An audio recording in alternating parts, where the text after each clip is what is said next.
آقا کو اپنے غلاموں سے شکایت ہوتی ہے اور غلاموں کو اپنے ماسٹر اور باس سے شکایتیں ہوتی ہیں.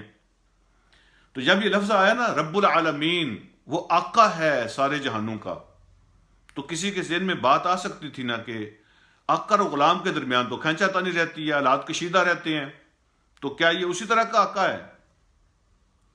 تو ساتھ ہی اللہ رب العالمین نے فرمایا کہ نہیں، تمہارا آقا ایسا نہیں ہے، الرحمن الرحیم، وہ بہت زیادہ رحم کرنے والا اور کنٹینیوسلی رحم کرنے والا ہے. وہ ایسا نہیں ہے جو غلاموں پہ ظلم کرنے والا، زیادتی کرنے والا، سختی کرنے والا، ایسا نہیں ہے. یہ جو لفظ ہے نا الرحمن الرحیم، جو اگلی آیت ہے، رحمان کا معنی ہوتا ہے جس کی رحمت میں بہت جوش ہوتا ہے. تو یہاں پھر ذہن میں سوال پیدا ہوتا ہے کہ بعض اوقات جو ہے نا جوش کے اندر آ کے لوگ بڑے وعدے کر لیتے ہیں، جذبات کے اندر آ کے، جوش کے اندر آ کے بہت سی باتیں لوگ کر جاتے ہیں، لیکن وہ جب کام کرنے کی باری آتی ہے تو وہ پھر انکار کر دیتے ہیں.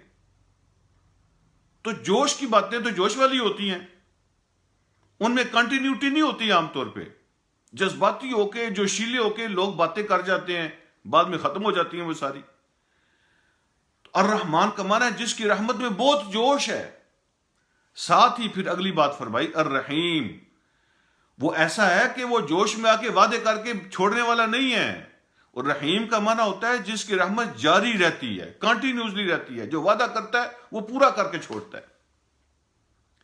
صرف اس کی رحمت میں جوش نہیں ہے بہت زیادہ، بلکہ رحیم کا معنی کنٹینیوسلی رحم کرنے والا. تو اس کے اندر جوش بھی ہے اور اس کے اندر کنٹینیوٹی بھی ہے. پریشان نہیں ہونا، جو وعدہ کرے گا وہ کر کے چھوڑتا ہے. بہت زیادہ رحم کرنے والا اور مسلسل رحم کرنے والا ہے. اگلی بات جو آتی ہے نا مالک یوم الدین، اس میں جو اسپیشل پوائنٹ ہے جو میں آپ سے شیئر کرنا چاہتا ہوں وہ یہ ہے کہ مالک یوم الدین کا معنی ہے جو قیامت کے دن کا مالک ہے. اس دن اس کی حکومت، اس دن اس کی بادشاہی ہوگی. تو سوال پیدا ہوتا ہے کہ آج کس کی بادشاہی ہے؟ آج کوئی اور مالک ہے؟ سورہ فاتحہ کہتی ہے کہ وہ قیامت کے دن کا مالک ہے. تو کیا بھائی دنیا کا کوئی اور مالک ہے؟ دنیا کا بھی وہ مالک تو وہی ہے. تو پھر اس کا کیا مطلب ہوا کہ قیامت کے دن کا مالک ہے؟ اصل بات یہ ہے کہ آج بھی مالک تو وہی ہے، لیکن اس دنیا میں کچھ لوگ اس کے مالک ہونے کو تسلیم نہیں کرتے، سارے مانتے نہیں ہیں. لیکن اس دن کوئی بھی انکار نہیں کر سکے گا، سارے ہی مانتے ہوں گے. جب آنکھوں کے سامنے دیکھ لیں گے انکار کی گنجائش نہیں ہوگی. اس لیے فرمایا مالک یوم الدین، قیامت کے دن صرف اس کی بادشاہی ہوگی اور کوئی انکار بھی نہیں کر سکے گا.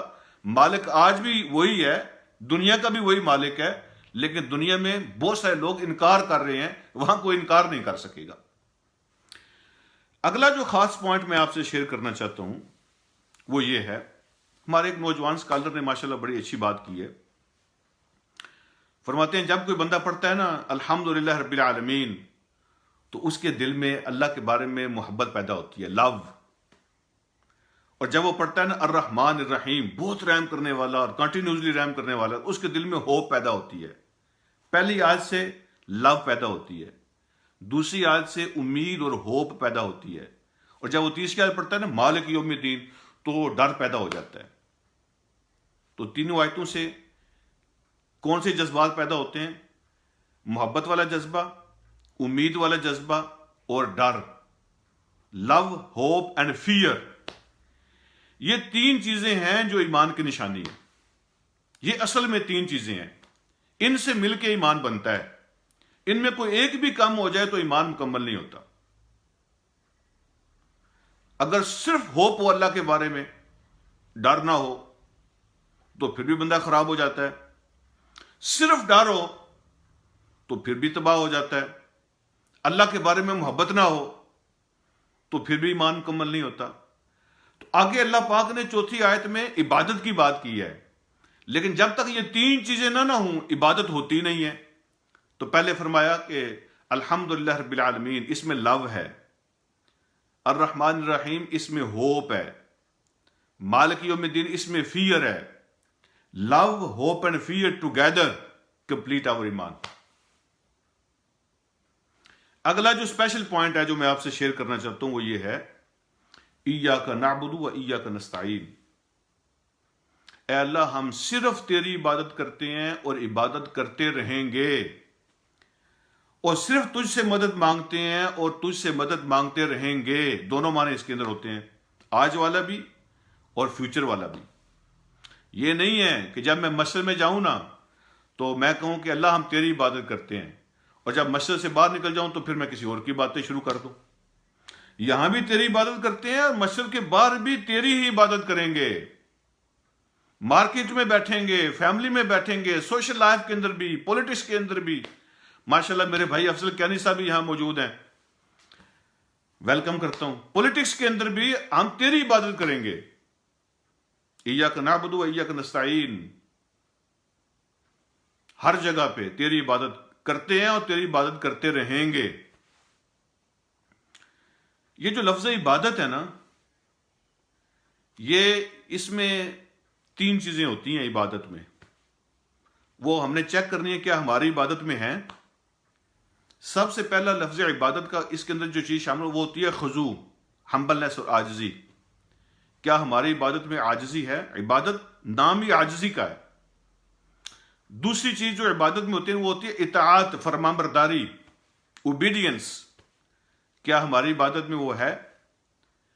اور تیسری چیز جو ہوتی ہے نا عبادت میں وہ ہوتی ہے تقرب بالطاعہ، کہ اللہ کی کلوزنس لینی ہے اللہ کی اطاعت کر کے۔ میرا اور کوئی مقصد نہیں ہے، میں دنیا داری کے لیے تیری عبادت نہیں کرتا، میں تیری عبادت کرتا ہوں اے اللہ کہ میں تیرے قریب ہو جاؤں، تو مجھے اپنا قرب عطا کر دے۔ یہ 3 چیزیں ہوتی ہیں عبادت کے اندر، یعنی humbleness, obedience and closeness of اللہ سبحانہ و تعالی۔ تو جس کی عبادت میں یہ 3 چیزیں ہوتی ہیں وہ اصل عبادت ہوتی ہے۔ جب یہ تینوں چیزیں نہیں نہ ہوتی وہ عبادت نہیں ہوتی۔ اگلا خاص پوائنٹ جو میں آپ سے شیئر کرنا چاہتا ہوں وہ یہ ہے، پھر ہم اگلی آیت پہ پہنچتے کہتے ہیں اہدنا الصراط المستقیم۔ سبحان اللہ، آپ کو پتہ اہدنا کا کیا معنی ہوتا ہے؟ اے اللہ ہمیں سیدھا راستہ دکھا دے۔ اہدنا کا معنی صرف دکھا دے نہیں ہوتا، کتنی بڑی بات ہے جو ہم اللہ سے مانگتے ہیں۔ اہدنا کا معنی ہوتا ہے اے اللہ دکھا بھی دے، سمجھا بھی دے، اس پہ چلا بھی دے، اور چلتے رہنے کی توفیق بھی دیتا رہنا۔ کتنی زبردست دعا ہے، اہدنا الصراط المستقیم۔ اے اللہ سیدھا راستہ میں دکھا بھی دے، سیدھے راستے پہ میں چلا بھی دے، اور یہ راستہ میں سمجھا بھی دے، اور پھر چلتے رہنے کی توفیق بھی دیتے رہنا۔ اللہ کی توفیق کے بغیر سیدھے راستے پہ قائم ہم رہ نہیں سکتے۔ اب یہاں ایک میں خاص بات آپ سے عرض کرنا چاہتا ہوں، اور وہ بڑا خاص سوال ہے۔ ہر ساتھی سے، دوست سے، بھائی سے، بہن سے میری گزارش ہے اپنی اپنی جگہ سوچنا ضرور۔ اور وہ سوال یہ ہے کہ اگر ہم کسی سے درخواست کریں کہ مجھے وہ چیز دے، میں اسے بیگ کرتا ہوں، مانگتا ہوں، درخواست کرتا ہوں کہ یہ مجھے چیز ایک عنایت فرما دے، مجھے ایک چیز دے دیں، اور وہ خاص کرم کرتا ہے، مہربانی کرتا ہے، وہ مجھے چیز دینے کے لیے تیار ہو جاتا ہے، لیکن جب وہ دیتا ہے تو میں کہتا ہوں میں نہیں لیتا۔ اس سے بڑا کوئی مذاق ہو سکتا ہے؟ اس سے بڑا کوئی جوک ہو سکتی ہے؟ اس سے بڑی کوئی انسلٹ ہو سکتی ہے؟ جب ہم اللہ سے کہتے ہیں اللہ ہمیں سیدھا راستہ دکھا دے، ہمیں سیدھا راستہ سمجھا دے، سیدھے راستے پہ چلا دے، جب اللہ کہتا ہے ٹھیک ہے میں تمہیں دکھا دیتا ہوں سیدھا راستہ، سمجھا بھی دیتا ہوں، چلا بھی دیتا ہوں، یہ لو میری کتاب، یہ ہے سیدھا راستہ، تو ہم کہتے ہیں ہم نے نہیں لینا، مجھے نہیں چاہیے۔ اس سے بڑا مذاق کیا ہو سکتا ہے؟ اور جانتے ہوئے یا انجانے میں، اللہ معاف فرمائے، یہ مذاق ہم کر رہے ہیں۔ کتنی عجیب بات ہے کہ ہاتھ باندھ کے کھڑے ہوتے ہیں، پاک صاف ہو کے کہتے ہیں اہدنا الصراط المستقیم، اہدنا الصراط المستقیم، یا اللہ ہمیں سیدھا راستہ دکھا دے، ہمیں سیدھا راستہ دکھا دے۔ جب اللہ کہتا ہے نا یہ لو سیدھا راستہ، تو پھر ہم کہتے ہیں ہم نہیں لیتے۔ توبہ کرنی چاہیے۔ اور جو آخری بات ہے اس صورت میں جو میں آپ سے کرنا چاہتا ہوں وہ یہ ہے کہ اللہ رب العالمین نے یہاں پہ 2 قسم کے بندے ذکر کیے ہیں۔ ہم اللہ سے مانگتے ہیں کہ اللہ ان 2 قسم کے لوگوں میں ہمیں شامل نہیں کرنا، ان سے ہم پناہ مانگتے ہیں۔ اللہ ہمیں اپنے نیک بندوں کا راستہ دکھانا جن پہ تیرے انعام ہوئے ہیں، جن پہ تیرے انعام ہوئے ہیں وہ دو قسم کے بندے ہیں نا، وہ ہمیں ان کے راستے پہ چلانا، لیکن دو قسم کے لوگ ہیں ان سے ہمیں دور رکھنا۔ وہ کون ہے؟ سن لیں، ایک ہیں غیر المغضوب علیہم، مفسرین فرماتے ہیں وہ لوگ جن پہ اللہ کا غضب ہوا ہے، یہ یہودی ہیں جن پہ اللہ کا غضب ہوا ہے۔ وہ غیر المغضوب علیہم ان کو کیوں کہا گیا؟ اس لیے کہ ان کے پاس علم بہت ہے، ان کے پاس عمل نہیں ہے۔ ان کے پاس علم بہت ہے، عمل نہیں ہے۔ اور دوسرے ولضالین، وہ جو گمراہ ہو گئے، ان سے بھی ہمیں دور رکھنا۔ وہ کون لوگ ہیں؟ جن کے پاس عمل کرنے کا جذبہ ہے، وہ چاہتے ہیں عمل کریں، لیکن ان کے پاس علم نہیں ہے، بغیر علم کے گمراہ ہو گئے۔ یہ جو پہلے قسم کے لوگ ہیں جن کے پاس عمل نہیں، علم بہت ہے، وہ ہیں یہودی۔ اور جن کے پاس عمل کا جذبہ تو خواہش تو ہے لیکن علم نہیں ہے، وہ ہیں عیسائی۔ تو یہ دونوں باتیں ہی گمراہی کی ہیں، دونوں باتیں اللہ کے غضب والی ہیں۔ عمل ہو علم کے بغیر وہ بھی نہیں چل سکتا، لیکن علم نہ ہو عمل ہو وہ بھی قبول نہیں ہوتا۔ تو اس امت کے لیے اللہ پاک نے دونوں چیزیں شرط رکھی ہیں، تو تمہارے پاس علم بھی ہونا چاہیے اور اس کے مطابق عمل بھی ہونا چاہیے۔ یہ اس امت کی شان ہے۔